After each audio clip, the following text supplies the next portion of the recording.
السلام عليكم أخوي. آسف، أنت ما ممكن تكون أخوي. أنا أخوك وأظل أخوك، ألتمس منك العذر، أرجوك سامحني.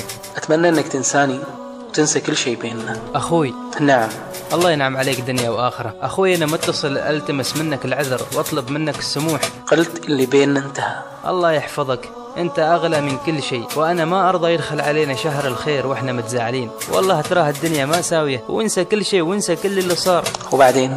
إيش بعدين ما بعدين يا أخوي؟ أنا أقول لك بيدخل علينا شهر رمضان، شهر الخير والبركة فيها المغفرة. ما يجوز الشخص يدخل على هذا الشهر وشال الحقد على أخوه.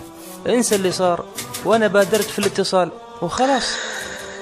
يا الله، خلاص مسامحنك، وجزاك الله خير لأنك بادرت واتصلت فيني، ولك الأجر. أنا من زمان أريد أحسم هذا الموضوع، وزين أنك اتصلت. أحسنت يا أخوي، أحسنت، ونظل أخوة ما نفترق أبدا.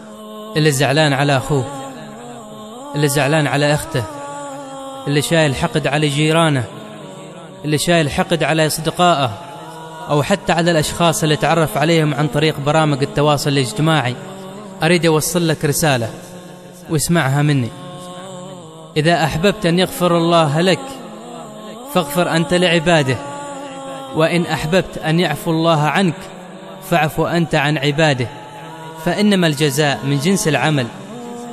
أخي في الله، افتح قلبك المغلق بمفاتيح التسامح، واطرق الأبواب المغلقة بينك وبينهم، وضع باقات زهورك على عتباتهم، واحرص على أن تبقى المساحات بينك وبينهم بلون الثلج النقي. تسامحوا، لأن هناك فضائل رائعة تحمل شعار الإنسانية المخبأة فينا، وهناك في صميم قلوبنا نحمل فطرة قد خلقت فينا دون ما إدراك منا. نعلم عندها إننا مهما غضبنا فسينطفئ الغضب خلال دقائق معدودة، ومهما أخطأنا فسنصلح خطأنا.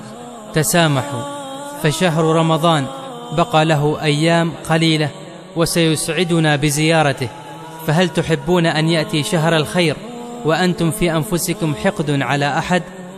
قال رسول الله صلى الله عليه وسلم: لا يحل لمسلم أن يهجر أخاه فوق 3 ليال، فيعرض هذا ويعرض هذا، وخيرهما الذي يبدأ بالسلام. صدق رسول الله صلى الله عليه وسلم. إخواني في الله، دعونا نبدأ شهر رمضان بصفحة جديدة بيضاء خالية من المشاكل والمشاحنات والحقد والكراهية.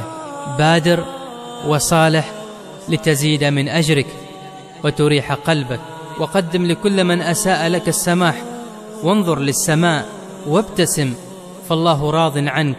الآن أبشر بالأجر. دعونا ننتهز هذا الشهر لكي يكون بداية في التسامح والعفو عن كل من أساء إلينا. هنا أقول: اللهم إني عفوت عمن ظلمني، اللهم إني عفوت عمن أساء إلي، اللهم إني سامحت من اغتابني، اللهم إني سامحت جميع المسلمين. اللهم آمين. تقبل الله صيامكم وقيامكم، وكل عام وأنتم بخير. اللهم صل وسلم على سيدنا محمد. اللهم صل وسلم على سيدنا محمد. رسالة